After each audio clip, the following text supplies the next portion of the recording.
Román Ortiz es vicepresidente para América Latina y Head of Internal Security en Cordillera Application Group, que es una compañía norteamericana especializada en reducir los riesgos de inversión y proyectos mediante el análisis de riesgos y la supervisión de equipos especializados. Román Ortiz es analista y consultor en temas de seguridad y defensa. Es doctor en América Latina Contemporánea y ha sido principal asesor del Comando General de las Fuerzas Armadas de Colombia y ha asesorado a organismos internacionales como la USAID.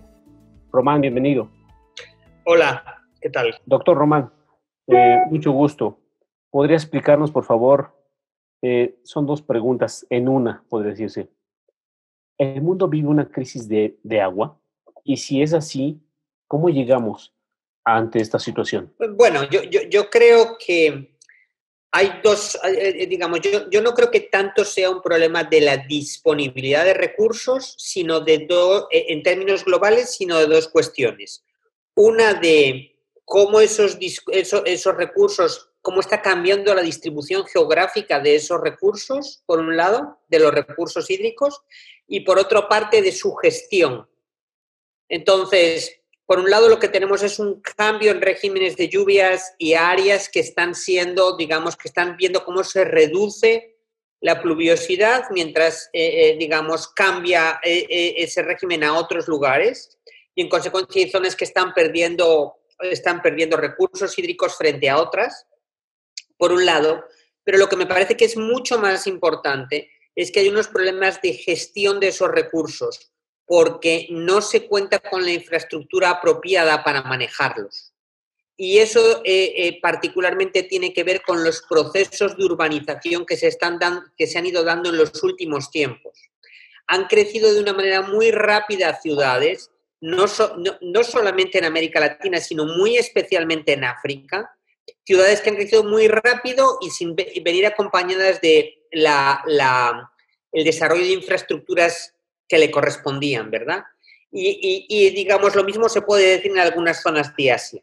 Ese proceso ha generado que, digamos, no haya disponibilidad de recursos hídricos para la demanda que existen en ciertas zonas, particularmente en zonas recientemente urbanizadas. Eso es de lo que estamos hablando, entonces. Ahorita el mundo enfrenta un nuevo problema que es el COVID.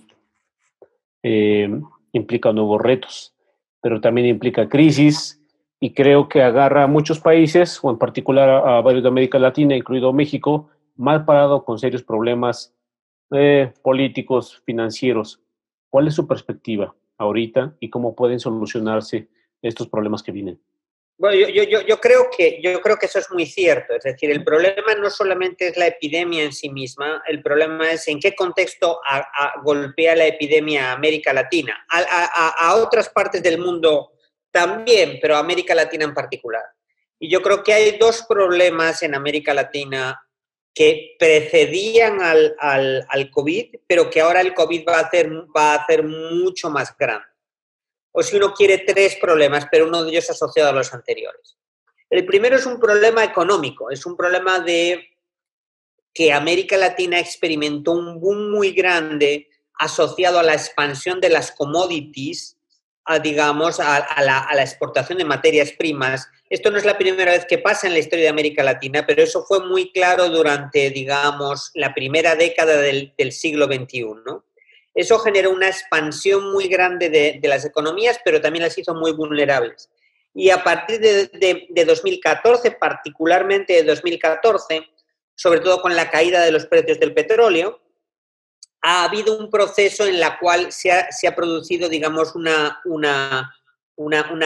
crisis, digamos, de ese modelo económico, que unos países han sorteado mejor que otros, pero que ha ido, digamos, dañando las economías latinoamericanas. Asociado eso también a crecientes problemas en términos de comercio.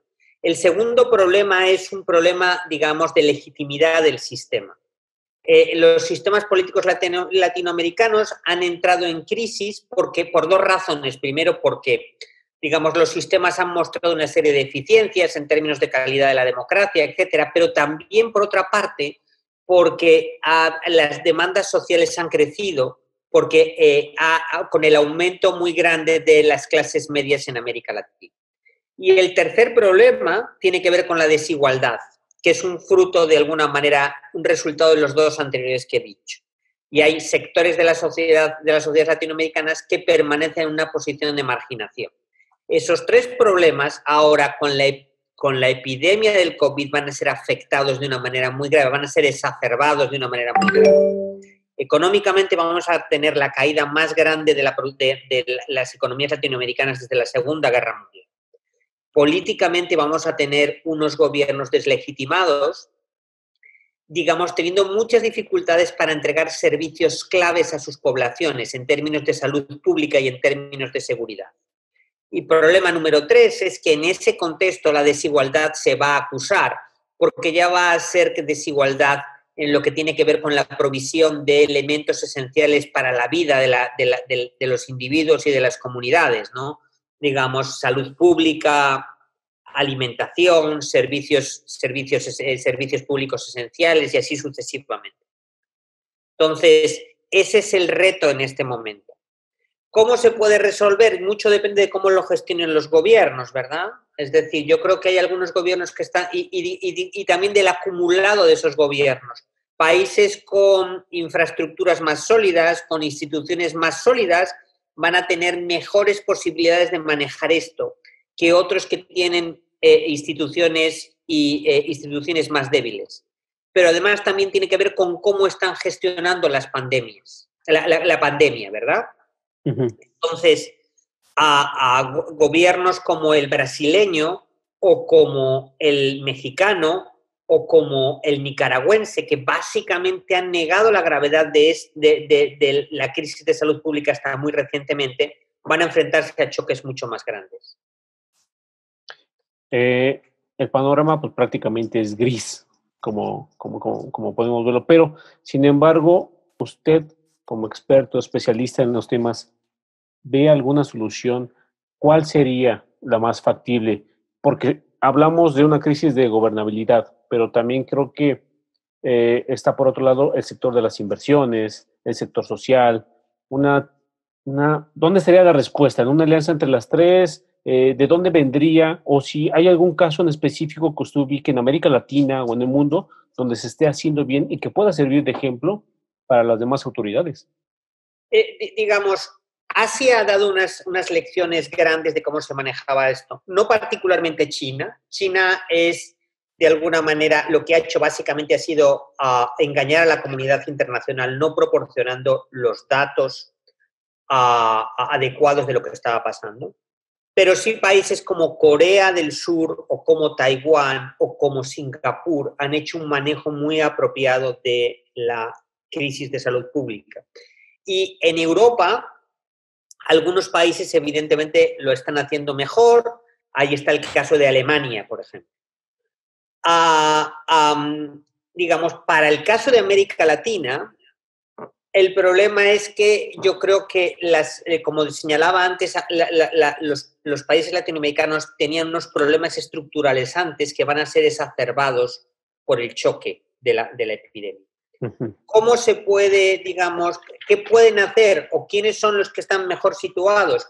Pues aquellos que se lo han tomado en serio y que tenían un mejor acumulado en términos de salud económica y de salud política. Paradójicamente, yo creo que Chile tiene a pesar de la crisis política que sufrió el año pasado, tiene un acumulado institucional y tiene un estado de la economía que le coloca en una posición un poco mejor que otros países. Pero yo creo que, digamos, que el punto es, de alguna manera, prepararse para la crisis y gestionarla de la mejor manera posible. Pero si la cuestión es, ¿hay alguien que va a poder escapar de este choque? Estamos hablando de un choque de alguna manera parecido a lo que pasó a finales en el año 29, al crack del 29. Uh-huh. Y en el crack del 29 nadie pudo escapar. Hubo algunos que salieron antes cuando aplicaron las políticas correctas y otros que se hundieron en un torbellino político y económico que terminó en la Segunda Guerra Mundial. Lo que uno tiene que aspirar, y eso es a lo que uno le puede pedir a los gobiernos, es a que están en el grupo de los primeros y no terminan en el de los segundos, ¿verdad? Doctor, muchísimas gracias. Gracias.